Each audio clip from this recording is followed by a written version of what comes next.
Imagine a world where the people you trust most, scientists, doctors, and even your own government, are the ones pulling the strings in the darkest, most twisted ways imaginable. Today, we are exploring the real, documented history of psychological and behavioral experiments that cross the line from science into outright horror. We begin with an experiment that asked a simple question: what happens to a society when nothing is hard anymore? In 1968, an American scientist named John Calhoun built what he called a paradise for mice. He constructed a 9-foot square enclosure inside a federal research lab in Maryland, complete with stacked walk-up apartments, unlimited food, and endless water.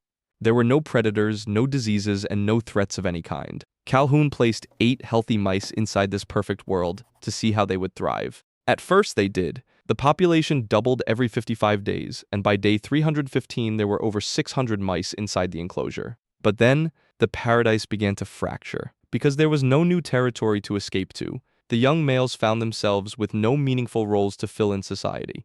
They drifted into the center of the enclosure, forming listless pools of bodies. Other males became frantic and hyperactive, forcing their way into occupied nests and bypassing all normal social rituals. Female mice, unable to find a place in the social order, retreated to the highest apartments to live in total isolation, abandoning reproduction entirely. A phenomenon Calhoun called the behavioral sink took hold. Mice crowded compulsively around a few specific feeders, completely refusing to eat alone even when other food sources were full. Nursing mothers, exhausted from defending their nests, turned on their own young, abandoning, forgetting, and even cannibalizing their offspring. The few pups that survived grew up completely stunted. Calhoun called this new generation the beautiful ones because they never fought and their fur remained pristine. However, they were functionally dead to the world around them. They never mated, never socialized, and spent their entire lives just eating, sleeping, and grooming themselves. By day 560, the population peaked at 2,200, and after day 920, not a single new mouse was born. Nearly 5 years after it began, every single mouse in Universe 25 was dead, destroyed not by a lack of resources, but by the complete disappearance of meaningful societal roles. While Universe 25 showed us the collapse of a society, other experiments sought to reveal the darkness hiding inside the individual human mind. The Milgram and Stanford Prison Experiments, Obedience to Evil. In the early 1960s, psychologist Stanley Milgram wanted to know if ordinary Americans could be as obedient to authority as Germans seemed to be under Hitler's regime. Milgram set up an experiment where subjects were instructed to ask questions to another volunteer, who was actually a hidden stooge working with the researchers. Whenever the hidden volunteer answered incorrectly, the subject was ordered by a man in a white lab coat to administer an electric shock. The stooges would express pain, make sounds of agony, complain of heart problems, and eventually stop making noise altogether. If the subject hesitated, the experimenter simply told them that the experiment required them to continue. Shockingly, over 60% of the well-intentioned participants delivered the maximum, seemingly lethal voltage, proving that ordinary people can subordinate their own ethical judgment to please an authority figure.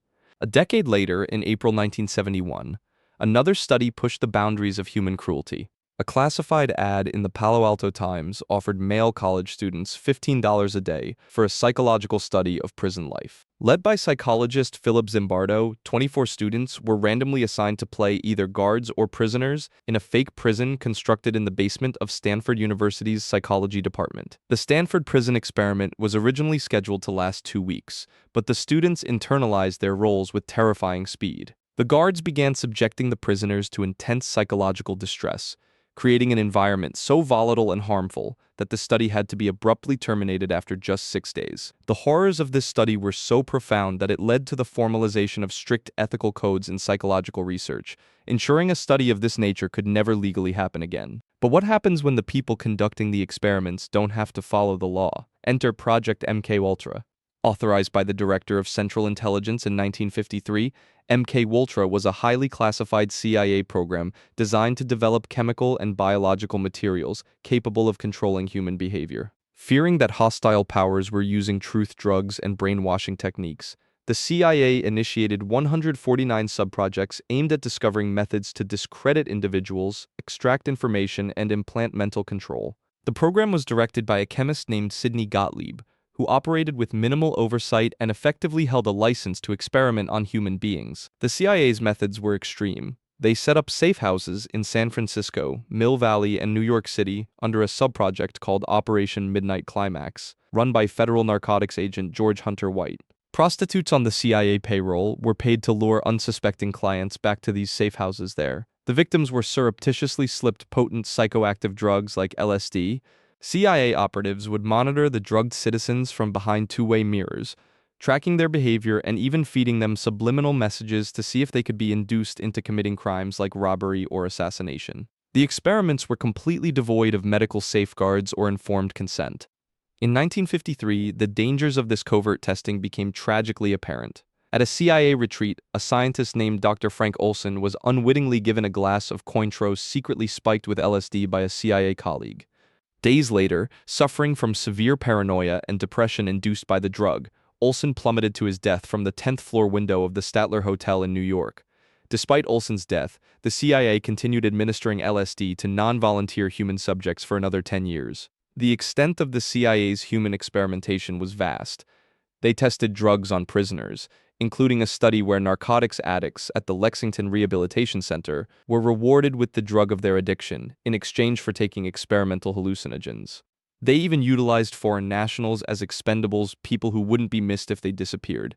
In one military intelligence test in 1962, an Asian espionage suspect was injected with a massive dose of LSD, fell into a semi-comatose state, and was relentlessly interrogated while moaning that he wanted to die. Perhaps the most terrifying aspect of MKULTRA is how easily it was almost erased from history.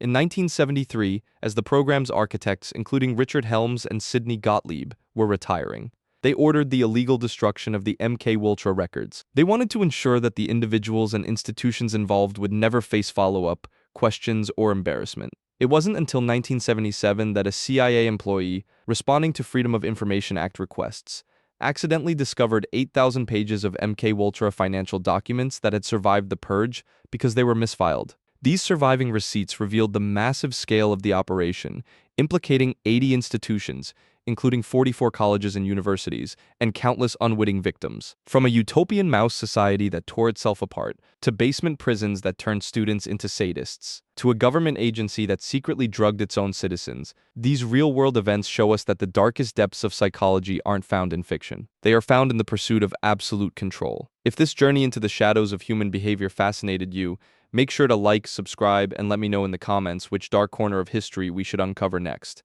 Stay curious and stay vigilant.